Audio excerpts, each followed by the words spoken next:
అరే దేవుణ్ణి అడగన అన్యుడి దగ్గర అంత విశ్వాసం ఉంటే, ఇంత గొప్ప దేవుణ్ణి ఉండి నువ్వు భయంలో బతకటం, పొద్దస్తమానం దాని గురించే చింత కలిగి ఉండటం నిజంగా వెరితనం కదా. కాబట్టి ఆత్మీయ పిల్లతనం అంటే ఏంటంటే, పసిబిడ్డల తనం ఏంటంటే, ఎప్పుడన్నా చూడు ఈ శరీర సంబంధమైన విషయాల కోసమే భక్తి, శరీర సంబంధమైన విషయాల కోసమే ప్రార్థన, శరీర సంబంధమైన విషయాల కోసమే దిగులు, విచారం, వేదన ఎక్సెట్రా. అయ్యా నాకు ఉద్యోగం, నా పని, నా వ్యాపారం, నా పిల్లలు, నా ఇల్లు, నా సంసారం, నా కొడుకులు, కూతుళ్ళు, మనవాళ్ళు, ముని మనవాళ్ళు. బాగా వంగిపోయిన ముసలమ్మ వచ్చింది నా దగ్గరికి. మనిషి ఆకారం చూస్తే ఇంకో నెల కంటే ఎక్కువ బతకనట్టు ఉంటుంది.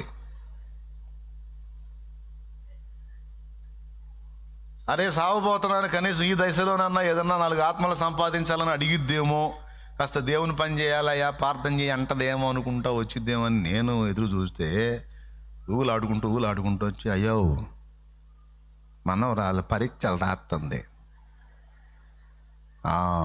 పరీక్షలు రాస్తుంది అయ్యో